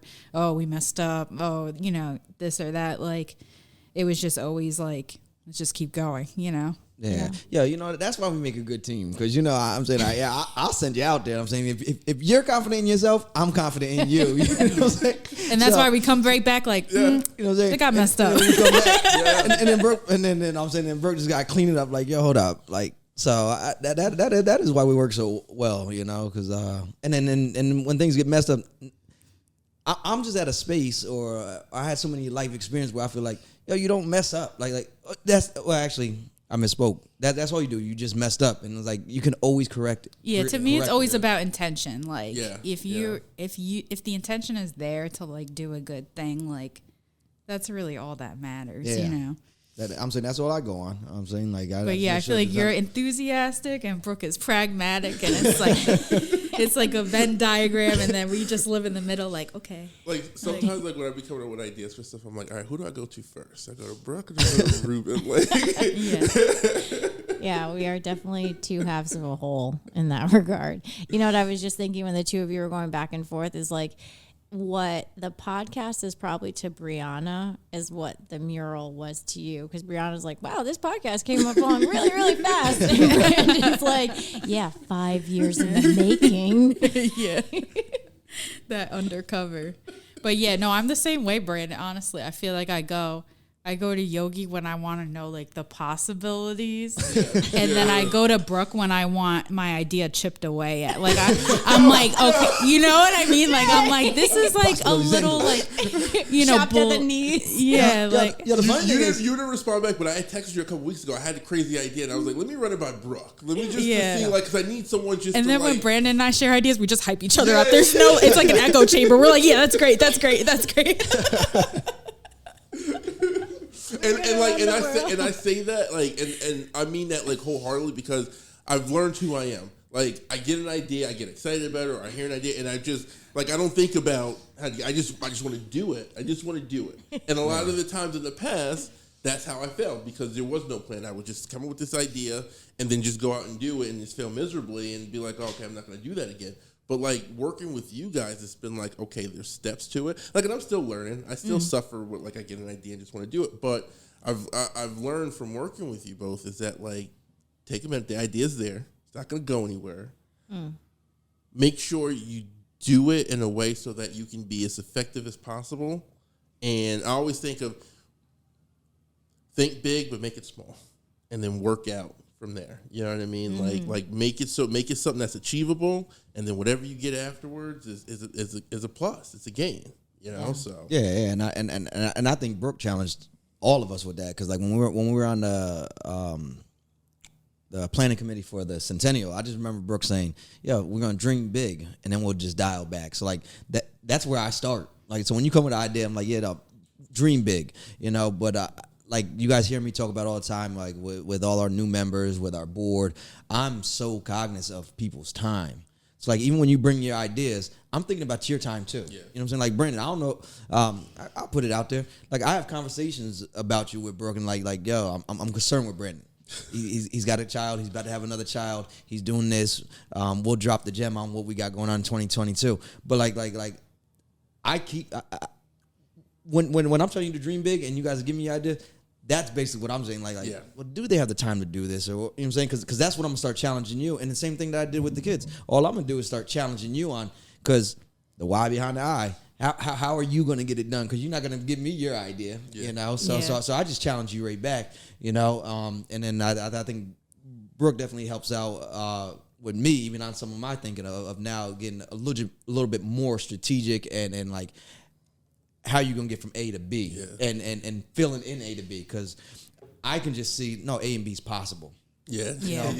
But then there's like the logistics. So like, how do we get there? Are we crossing an ocean? Are we going up a mountain? Like, what are we doing? Mm-hmm. Yeah. So for those of you that are listening, I mean, I'm sure you're hearing is that we are our heart is on our sleeve. Like what you see is what you get with us. Like there is no, get behind that, right? There's no ulterior motive here. There's no big master plan. It's just, if you see us doing something, it's because we truly believe that there's a need and we want to fulfill that need and we want to be a part of positive change in this community, positive contributions. We believe in nourishing our own backyard. I say this all the time, charity begins at home and it starts in your own backyard. So why do we care so much about all these disparate, they may seem like disparate things? It's because we believe in the power of a collaborative effort to address the issues that are impacting our community, right? So what are the issues? Let's start there. And what do they look like here at home? Great. We're going to show up there. And what I can say is that when it comes to conversations that we have with, whether it's business owners or city leadership or, what have you about this particular community, what we have at that table that I can guarantee you nobody has at the visceral level that we have, that is that local market intelligence. They may talk about what they think is happening, and we show up knowing what that issue is and knowing how to make those connections so that good work that comes in, right? So many people raise their hand and say, I want to do good here. we are able to be that connection point to say, no, this, not that. Right? Like that may look cute in California, but how does it look and feel here in 12508? And that's what we're most concerned about, is just making sure that, again, respecting everybody's time, energy, dollars, resources. Let's make sure that we do have the greatest impact and that it fits the Beacon community. Yeah. And I would say, I don't know if there's a better analogy than the Avengers. No. I like the funny thing is, like, when you first put it out there, I was like, yeah, like whatever. I'm saying we'll go, but I don't think there's a better analogy. Like, yeah, we all come with what our strengths are, and I know for me, and Brandon just said, I'm saying I recognize where my strength ain't. You know what I'm saying? So if I got to take a backseat on something, I understand, like, yo, you know what? That ain't for me, or I got to go seek some more. Like, what's your vision on that? Or let me get some input over here. And nobody's input is necessarily wrong or lesser than anybody else's, because somebody's perspective can just show up in a different way, and then now and help us see something in just a different light. You know? Yeah, and I would say the thing that makes me, and just piggybacking off that's what makes me so excited about 2022 and beyond, is because we are taking that time to get our structure in place, right? So we expanded that membership. We'll open up our membership once again coming into 2022, right? So a little bit more under our belt there. Yeah, it'd be limited. Yes, but a little bit more under our belt. But what I'm excited about is that we're taking the time to get the structure in such a way that we can really build this thing so that as folks come in, the Avengers continue to come in, and the Avenger continues to expand with all of their hopes, dreams, talents, resources, all that stuff. Our structure is going to be in such a way that we can continue to amplify, you know, like that to me, like, wow, you know, I Am Beacon for me, it is definitely that local, small grassroots organization. But in my mind, we're just building a blueprint for the communities to come. We're building the blueprint to say, how does a community come together in an environment where it's evolving, in an environment where, you know, the bigger environment is being challenged in so many different ways. Yeah. How do you have that structure? And I think, you know, when I think about what success looks like that day where somebody says, oh, there's this organization that exists. Let's go find out more about them. And when somebody knocks on our door to find out how to go do it, that's going to be, you know, for me, oh, we did it.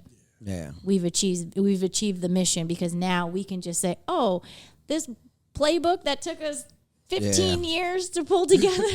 Here you go. And then next thing you know, you've got other communities being able to take that and replicate it in their own backyards. Yeah, if you remember, we almost got in that situation in 2019. Remember with the Rock Out for Mental Health? People were calling us like we were doing this for like a job or something. Yeah, they were like, can we do that in this other? Yeah. And I was like, yeah, you can. Like, oh no, I thought you come down there. Like, you want to come to Rye, New York? What? We were like, I am Beacon. Last I checked, Beacon is not in Westchester. But yeah, so super exciting stuff. Yeah, and the one question I got now is, do we want to drop a couple of gems of what to expect from I Am Beacon? If you have sat along for the ride this long, You get a gem. It's a post-credit scene. Yeah, post-credit gem. Yeah. For 2 hours. Yeah. All right. So, if you're still with us, or if you paused and came back, and just came back, remember to like, subscribe, and share this podcast right now. Review. But also in 2022, look out. I Am Beacon will have our 10-year anniversary. We're gonna have a gala. Fancy. So look out for materials and seeing if how you could be a part of that. So there'll be sponsorship opportunities but more importantly, we want to make sure people come out for that night and celebrate with us. We'll highlight some of the stuff that we've been doing the past few years. Right now, the planning committee is still planning as far as what the night's going to look like, but it will be in May. It will be at the Roundhouse, and it's already going to be a fancy. beautiful night. We love the Roundhouse. Yes, I was just there the other night. Very delicious food. So good. You know, you walk in that place and you're like, I be adulting. Yeah. Oh, yeah. Yeah.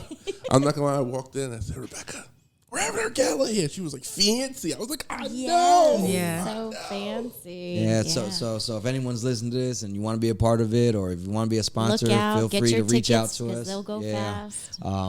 You can email us at imbeacon.info@gmail.com. You can hit us up on our Facebook or our Instagram, our social medias.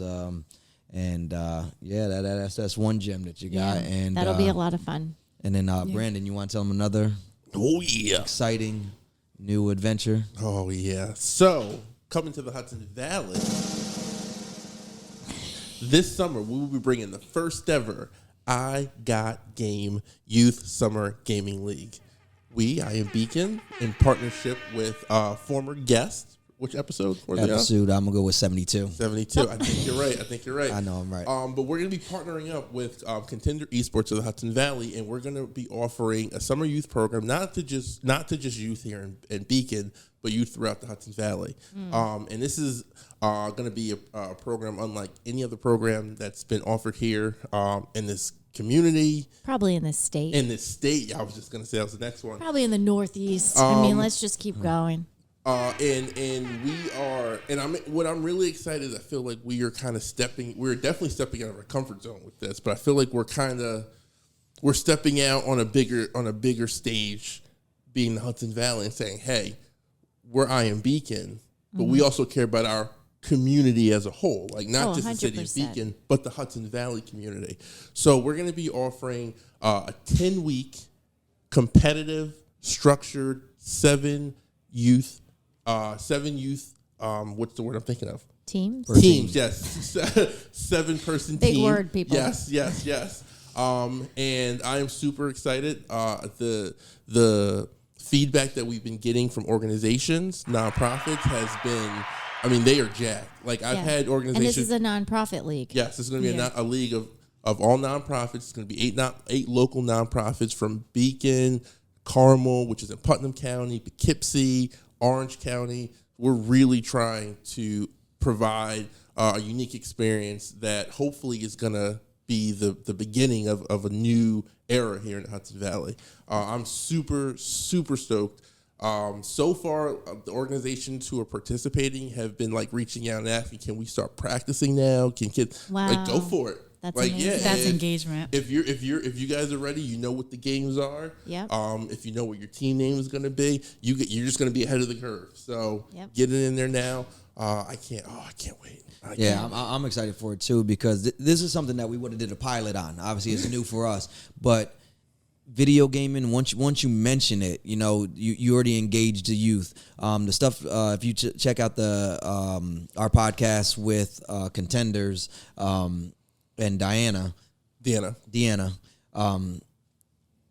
I learned so much, just how much is more than just video gaming. There's skill building, there's career opportunities, the colleges taking it on, there's courses, there's scholarship opportunities. There's teams now in the collegiate level. Yeah, so I think even though this is a youth league, and now we're able to meet them where they are. Yep. It's almost like a feeder program for this, because a lot of parents, I think, are going to see video gaming in another light if they take interest and they get engaged. Because, like Brandon said, it's new to us, so we want to make. It's just a new league that we're putting out there. So we plan to do it. We plan to do it good. We want to do like an orientation night, letting people come out.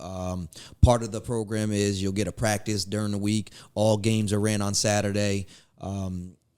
There's 7 youths on the team, up to 3 coaches. So, and each nonprofit will have to have the opportunity to engage with their kids, practice with them, and I'm looking forward to it. Yeah, no, this is going to be awesome. The youth that have heard about it, they're ready. This is and that's what's so exciting, right? Because this came as a direct result of them vocalizing their interest, right? So we aim to please here at I Am Beacon. And, I think we kind of hit this one out of the ballpark because, you're right. Not only from our own community, but when we picked up the phone and called these other organizations, it was like, it wasn't even a question mark. It was kind of like, I'm in, done. It was an exclamation point. It's like, sign me up. You talked about how you were nervous before, you did the mural. I was nervous reaching out to these. I was like, I don't even I know we believe in it, right? But there's still an element of when it comes to gaming, you just don't know. I just was thinking of you on the phone, hi, I'm calling. Oh no. To what do you think? No. Listen, he's like, this is B Money from I Am Beacon, and after Ruben and I had a talk one night. We had a talk one night we went to watch the fight. After we had that conversation, I was like, okay. I was like, I know how to do this. I know how to, I know this, right? I just need to convey to them how awesome this is. And the first conversation was a little okay. I was talking to Ruben, and he gave me some pointers. It went well. We got a confirmation. But then after that, once I presented it as listen, we are providing this opportunity for your youth to be able to have an experience that they can't find anywhere else. And the fact that you as an organization is going to be connected to it is only going to benefit your organization and your kids involved. Look at those selling skills coming out. I didn't know I could do it until I did key it. Benefits, leading with the key benefits. Okay. Yeah. But yeah, everybody is I'm really looking forward to that championship it's just game. Positive all around, connections across communities. I love that aspect of it. Gets us a little bit out of our comfort zone, out of our zip code as well. I just think, the connection to but remaining core to our values, right? A true collaborative effort, an effort that's, leaning in, crossing different paths, not only with the nonprofits, but with a business, right? Just all around. And, what I love is that with good ideas come good people. Just good people, solid people. And I feel like this is just another example of that. And, excited to see where it goes. Yeah, and like you said, the whole collaboration, because it wouldn't make sense for us to buy all this equipment. The business is there. Yeah. So the collaborative effort, that's just our go-to. And if anyone wants to be a part of it, if you're a business owner and you're saying, no, this is something that I'm down with, this is something that's up my children's alley, I want to sponsor this, you can reach out to us, and there'll be sponsorship opportunities for this as well. Yep.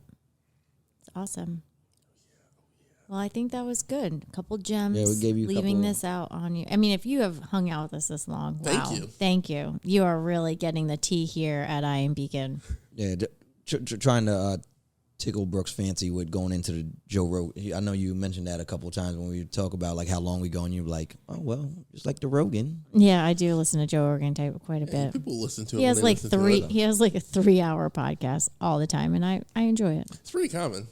More podcasters are doing it. Yeah, and honestly, if you're interested, I don't think everybody and their mother is like, oh my god, I want to know everything about I Am Beacon. But if you're truly interested, this should have given you. Yeah. All things about I Am Beacon, and a good understanding of how our year was. Whether you showed up on this is your first episode that you're listening to, you've got catching up to do. You've got a bunch of content that you can go dig into. But glad you're here. Glad to see that you're engaging with our content. Tells us that you may want to be an Avenger someday and join this team, or at least a SHIELD agent at the very least. Yeah. So I'll just wrap that up with if you haven't, I'm learning to be the shameless plug person. If you haven't liked us on Facebook, liked us on Instagram, followed us on Spotify or Apple or wherever you listen to your podcast, please go do those things. And you know what, tell a friend to tell a friend. Sharing is caring. Pass this along to somebody that you think may have an interest. And if you haven't seen, we do have, our volunteer form is out there. So if you just want to be registered here in Beacon as a volunteer, when opportunities come up, you will be tapped for that. as you know, we are now homeless, so we are always taking any donations in kind, anything that you heard from us today that you think that you can help us with, whether it's connecting us to another business, a potential sponsor, a potential donor. You know, again, we are a 501c3. We are open arms, open ears. Reach out to us. We very much would love to speak with you. Yeah, and this might just be self-fulfilling, but I like episodes like this because when people come up to me and be like, wanting all this information, I got somewhere to direct them. I'm like, man, If you want to know more, this is about to give me. This episode. Like, I'll definitely give you my elevator speech and a couple highlights, but yeah, if you want the full details, this episode I'm gonna know all 2022. I'm like episode number. Yeah. Well, thanks so much for listening and hanging with us, guys. Until next time, this is Beacon. Happy New Year. Peace. Safe, healthy, happy holidays.